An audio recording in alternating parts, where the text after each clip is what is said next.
So, do any of you remember those Mickey Mouse cartoons from the 1930s? The ones that were just put out on DVD a few years ago?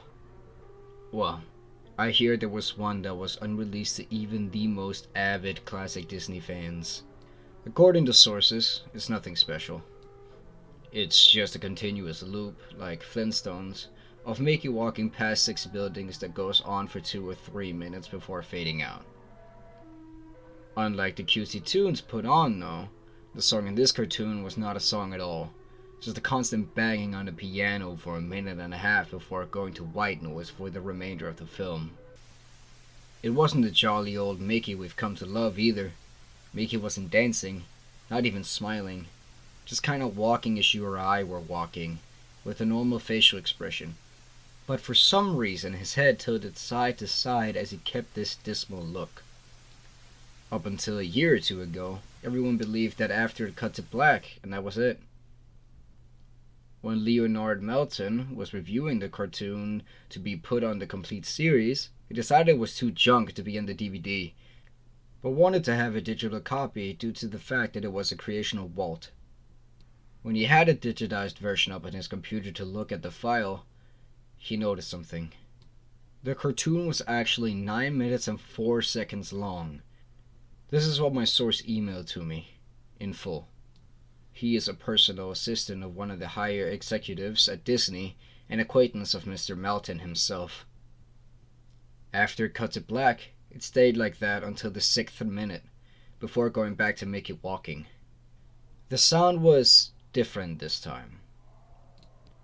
It was a murmur. It wasn't a language, but more like a gurgled cry. As the noise got more indistinguishable and loud over the next minute, the picture began to get weird. The sidewalk started to go in directions that seemed impossible based on the physics of Mickey's walking, and the dismal look of the mouse was slowly curling into a smirk. On the 7th minute, the murmur turned into a blood-curdling scream, the kind of scream painful to hear, and the picture was getting more obscure. Colors were happening that shouldn't have been possible at the time. Mickey's face began to fall apart.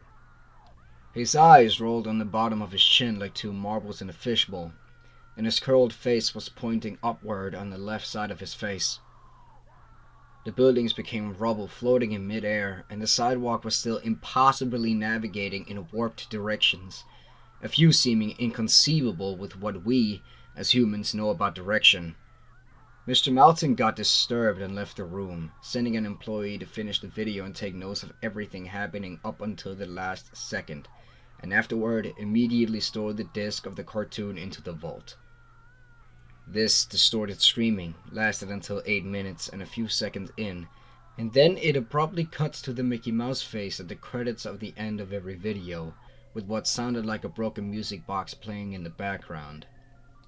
This happened for about 30 seconds, and whatever was in that remaining 30 seconds, I haven't been able to get a sliver of information about.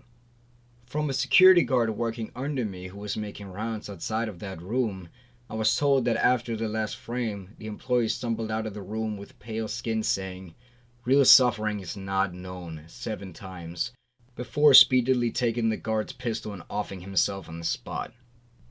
The thing I could get out of Leonard Melton was that the last frame was a piece of Russian text that roughly said, "The sights of hell bring its viewers back in."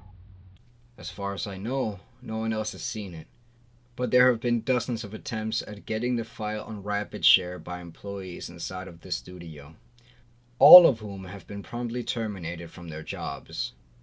Whether it got online or not is up for debate, but if rumors serve me right, it's online somewhere under Suicidemouse.avi. If you ever find a copy of the film, I want you to never view it, and to contact me by phone immediately regardless of the time. When a Disney death is covered up as well as this, it means this has to be something huge. Get back at me. TR.